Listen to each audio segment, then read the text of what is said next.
Notícias do São Paulo. O Rafinha chegou, se apresentou, mandou o recado, falou às claras o que ele pode oferecer ao São Paulo e o que o São Paulo, como instituição, para o ano de 2026, pode oferecer para o torcedor. Mas eu pergunto para você, coloque aqui nos comentários.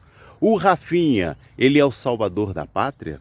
O São Paulo deve depender de um líder fora de campo? Um líder dentro do campo? A verdade é que o São Paulo precisa de um conjunto de fatores para que ele volte a ser uma instituição séria. O Rafinha, ele é um componente, ele é um elo nessa corrente. O São Paulo, como instituição, está defasado, portanto, precisa impreterivelmente de alguns componentes para tirar o São Paulo dessa situação.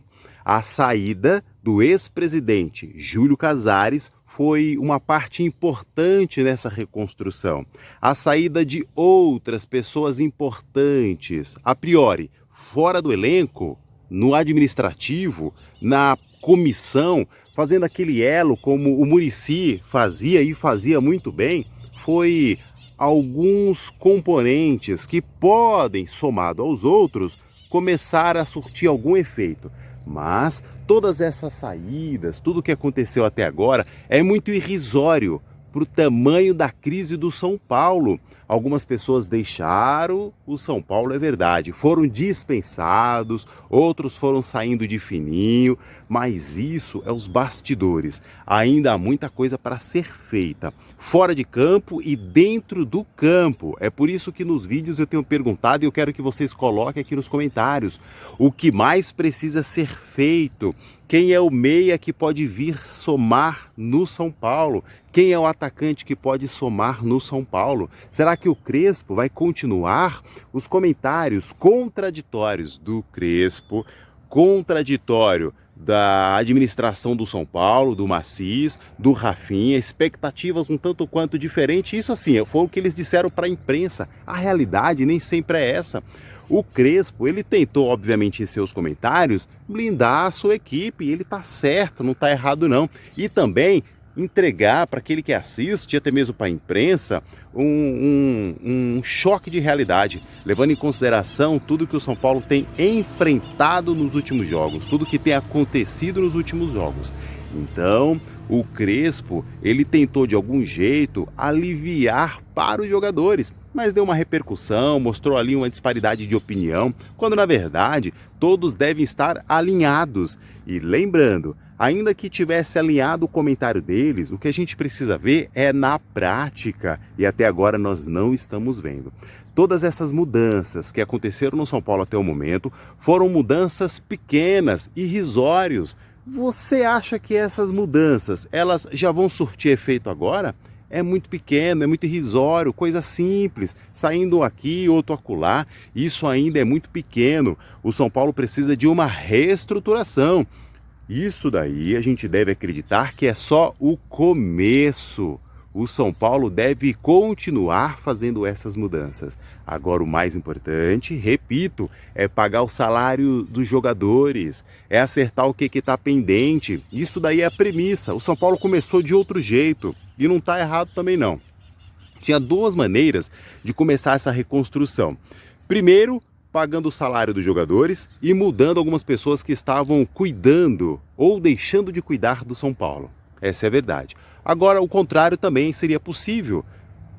Poderia o São Paulo dispensar essas pessoas e pagar o salário dos jogadores? Bom, está indo por esse caminho. Mesmo o São Paulo acertando as pendências, ele deve ver maneiras sobre como ele vai continuar pagando em dia o salário dos jogadores. Isso sempre vai refletir de maneira negativa na imprensa e principalmente para os jogadores, para os atletas. Deixar de pagar jogador é algo que sempre influenciará de maneira negativa para os jogadores, de maneira negativa para a comissão técnica.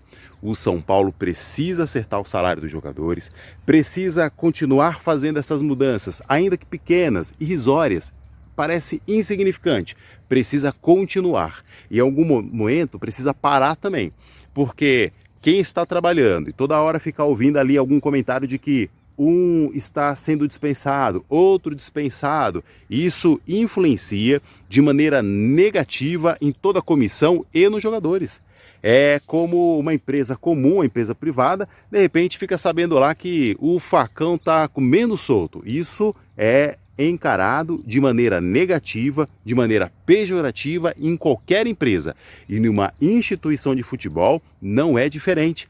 Então, em algum momento, precisa parar com isso, faz essa limpeza, organiza o que está desorganizado, paga o salário dos jogadores e aí começa de maneira séria, encarar os jogos de maneira séria, como time profissional.